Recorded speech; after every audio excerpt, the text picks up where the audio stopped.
It didn't start with conflict, no tension in the air, no warning signs, no feeling that something big was about to happen. Just a quiet room filled with thinking. Because that's how dangerous things usually begin, not with power, with understanding. In a city where information moved faster than light and decisions shaped outcomes before actions even happened. One person stood still, observing, calculating, always one step ahead. Yuke Feldio. He wasn't looking at people, he was looking through them. Patterns, behaviors, reactions. Everything was data, and data always told the truth. Interesting, he muttered softly, because something had changed. Not visibly, but structurally. The system he understood so well had just introduced an anomaly.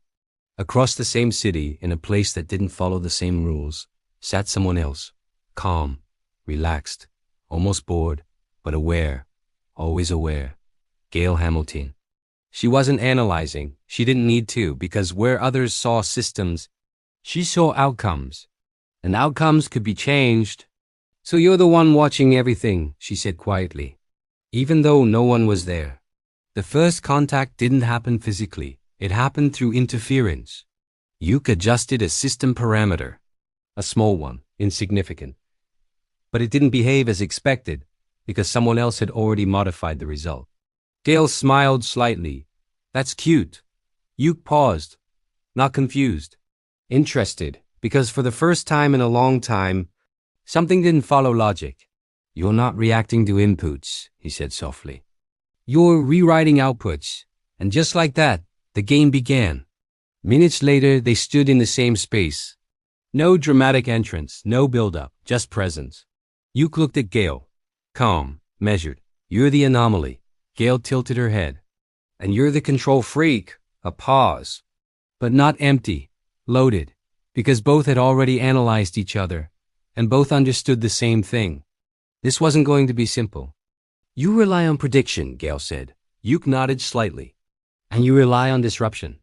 She smiled. Exactly. And then everything changed. Yuke moved first. Not physically, systemically. He adjusted probabilities. Altered variables, controlled outcomes before they happened. A falling object never fell. A moving person changed direction. Events reshaped themselves before they could occur. Gail watched, amused. You're not controlling reality, she said. You're controlling expectations. Yuke didn't respond. He increased complexity, more variables, more layers, more control. But then, Gail stepped forward, and everything broke. Because she didn't follow the system. She bypassed it. A predicted event didn't happen. A controlled outcome failed. A perfect calculation collapsed. For the first time, Yuke stopped. How? Gail shrugged. I don't play your game, and that was the difference. Yuke optimized systems. Gail ignored them. But ignoring something doesn't mean controlling it. Yuke adapted. Fast. Because that's what he did. If I can't predict you, he said quietly, I'll redefine the system around you. And suddenly, everything shifted again. Now, Gail wasn't outside the system. She was part of it. Forced into structure, bound by variables. Her movements slowed. Not physically, logically, clever, she admitted. But still predictable. She raised her hand and changed something small. So small. It shouldn't matter, but it did. Because that one change created a chain reaction. Yuke's system started collapsing. Not instantly, gradually, because Gail didn't fight systems directly. She corrupted them. You build control, she said softly. I build chaos. Yuke watched the system degrade, analyzing, adjusting, fixing. But every fix created another flaw. Because now, he wasn't controlling the system. He was chasing it. And that was losing. He stopped completely. Silence. Gail raised an eyebrow. Giving up? Yuke looked at her. Calm. Focused. No, a pause. Then I'm changing strategy. Because control doesn't always come from structure. Sometimes it comes from understanding the opponent. You don't create chaos randomly, Yuke said. You direct it. Gail didn't answer, but her smile shifted slightly. That means you continued, you follow intent. And intent can be predicted. The system rebuilt. Not around reality.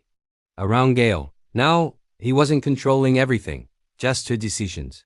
Small adjustments, Tiny predictions, micro patterns. Gail moved. And for the first time, Yuke knew where. There you are, he whispered. Gail stopped, just for a second. And that second said everything. Because now, they were equal. Not in power, in understanding. Silence filled the space again. Then Gail laughed. Soft. Real. I like you. Yuke didn't smile. But his eyes changed slightly. Same, because this wasn't a fight anymore. It was evolution. Two perspectives. Two perspectives. Two ways of controlling reality. And neither had won, because winning was never the point. Understanding was. And now they understood each other. The system stabilized. Slowly. Carefully. Not controlled by one. Not broken by the other. Balanced. Yuke stepped back. You don't need to destroy systems, he said.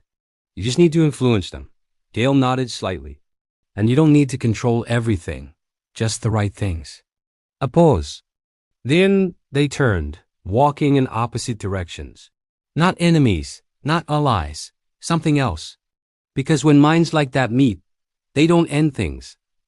They change them. And somewhere, deep within the system, a new pattern formed. Not predictable.